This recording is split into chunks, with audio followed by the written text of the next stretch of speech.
अच्छा, आजकल pros and cons of real estate sector में इन्वेस्टमेंट को लेकर के बहुत बातें हो रही हैं।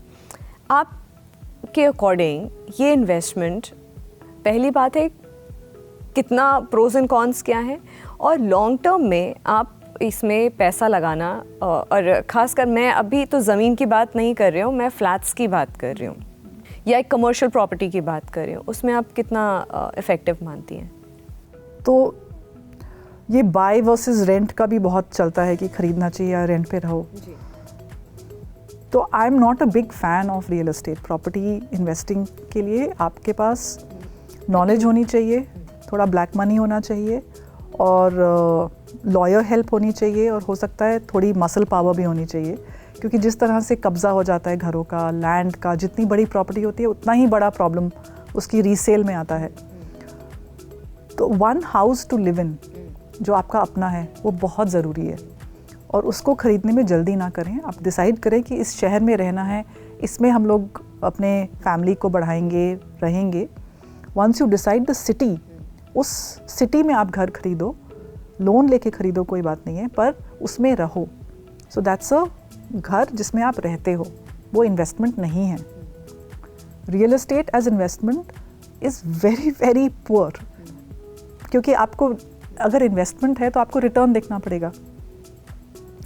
तो आप दो मेट्रिक देखो, एक तो है कि उसकी रेंटल इनकम की यील्ड क्या है, आपको वापस क्या आ रहा है। तो annual rent low, how do you calculate it? उसका जो एनुअल रेंट है उसको आप घर की वैल्यू से डिवाइड करो। वो number is between 1.5 to 2.5% a year.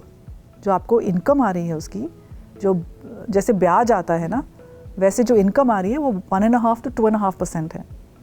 Fix deposit are giving you 5.5-6%, तो उसकी जो यील्ड इनकम आ रही है वो बहुत कम आती है। दूसरी चीज़ ये है, उसमें कॉस्ट्स बहुत होती हैं मेंटेनेंस की। टेनेंट अगर अपने रेंटर पे दिया हुआ है, इन्वेस्ट किया हुआ है, तो जब जैसे एवरी टेनेंट कोर्स आपको दोबारा करना पड़ेगा उसको, उसकी कॉस्ट हम लोग इंक्लूड नहीं करते हैं। हम सोसाइटी फ़ीस को इंक्लूड नहीं करते हैं। अगर आप सारी कॉस्ट्स इंक्लूड करेंगे तो रेंटल यील्ड और भी कम हो जाती है। फिर आता है people do it for capital appreciation. अब to choose that particular flat in that locality, in that society, in that city जिसकी ग्रोथ होगी, अगर आप कर सकते हो तो बहुत अच्छा है।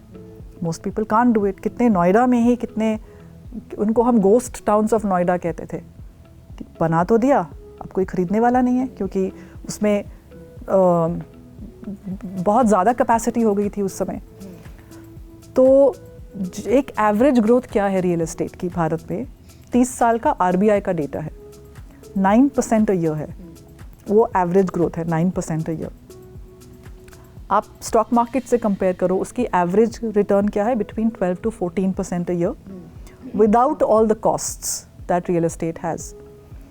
तो मेरे हिसाब से रियल एस्टेट इन्वेस्टिंग के लिए is not a great asset at all, because of the maintenance, because of the, उसमें इतनी लिक्विडिटी की प्रॉब्लम है, उसमें मेंटेनेंस की प्रॉब्लम है, उसमें ट्रांजैक्शंस के लिए आपको कैश चाहिए ही चाहिए। तो अगर आप प्रोफेशनल हैं, आप क्यों करेंगे कैश में डील?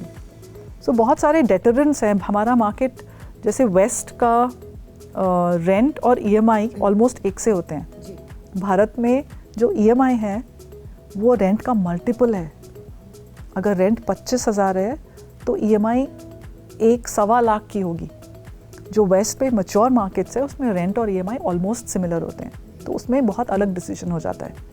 हमारा डिसीजन बहुत अलग है। लोग बाहर की बुक्स पढ़ के यहाँ पे लेवरेज पे हम खरीदेंगे, आपने लेवरेज पे ख़रीदा, आप ब्याज दे रहे हो 8%, आपकी यील्ड आ रही है 1.5%, कैपिटल अप्रिसिएशन हुआ नहीं है उसका, आप क्या कर रहे हो? आप किसी का कुछ पढ़ के जो उनके कंट्री में एप्लीकेबल है आप यहाँ लगा रहे हो, उसको नहीं चलेगा ना वो। हमारी अलग सिचुएशन है, हमारी मार्केट बहुत अलग स्टेज पे है।